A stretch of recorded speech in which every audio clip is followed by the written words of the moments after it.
In order to import files into Polaris using MarcImport, import profiles are created with settings that control how Polaris imports the files. This includes settings for deduplication, retaining specific tags, and creating record sets. In this video, I will demonstrate how to create import profiles in Leap.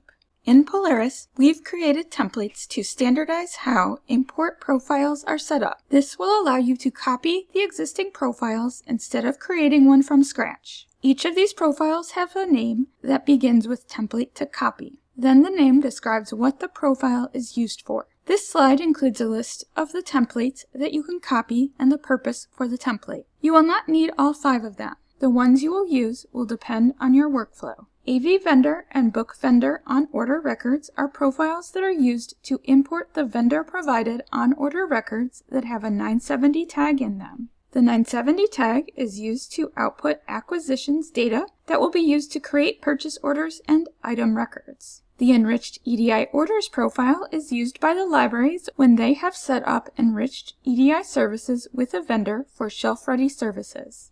These records have a 949 tag to update item records with data like the barcode. If you do not have enriched EDI services, you do not need to copy this profile. OCLC Full Record Import is the profile that catalogers use when they import full-level records from OCLC to overlay the on-order records. Libraries that don't use the acquisitions functions in Polaris can use the template called On-Order with Item Creation. This profile allows the libraries that don't create purchase orders to have the ability to create item records when the records are imported instead of using the process of releasing a purchase order to create item records. Before I demonstrate how to copy and import profile, I'm going to provide an overview of the settings in the import profiles. Import profiles have 5 tabs that correspond to the different record types that the profiles work with. This is the Profile Setup tab. On this tab, you will only need to change the name so it has the library's 3-letter code in it. The Bibliographic Records tab has settings that tell Polaris how to handle the bibliographic records when they are imported. The most important settings are for deduplication. These settings vary depending on the type of record that is being imported. For example, when on-order records are imported and a duplicate is detected, only specific tags like the ISBN and 970 tag are retained and added to the existing record. These are the settings for importing a record from OCLC. If you are importing a final record from OCLC, the settings tell Polaris to save a record as final and overlay the duplicate. The EDI Enrichment profile and the On-Order with Item Creation profile are the only profiles that have settings on the Item Records tab. These settings tell Polaris to create item records or update the existing item records by matching the tag in the bibliographic record to the settings in the Item Records tab. It can also use an item template when creating new records.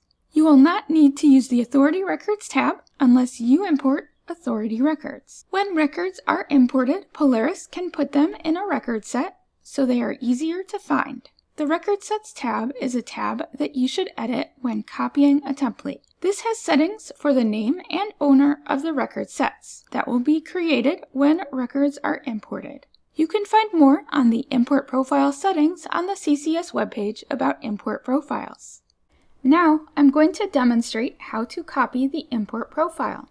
To find the import profiles and templates to copy in Leap, click on Find to open the Find tool. From the Database drop-down menu, select Import Profile. If you type Template to Copy and press the search icon, a list of all of the templates will appear.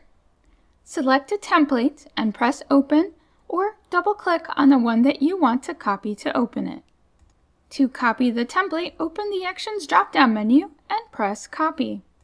After copying the template, there are a few changes that you need to make to your template. First, highlight the part of the name that says Template to Copy and change it to your library's 3-letter code. You will not need to change anything on the Bibliographic Records tab. If you are using a profile that utilizes the Item Records tab, you will want to review it and identify if any changes need to be made. This profile does not use the Item Records tab. Next, navigate to the Record Sets tab. You can change the name of the record sets and owner. Then save the import profile. If you have a need to delete a template, you will find the Delete button in the Actions drop-down menu. If you need to edit an existing profile, you can always find it by using the Find tool to search for the profile. If you need to create a profile from scratch, you can do so by opening the new drop-down menu and selecting Import Profile. This has been a tutorial on import profiles and LEAP.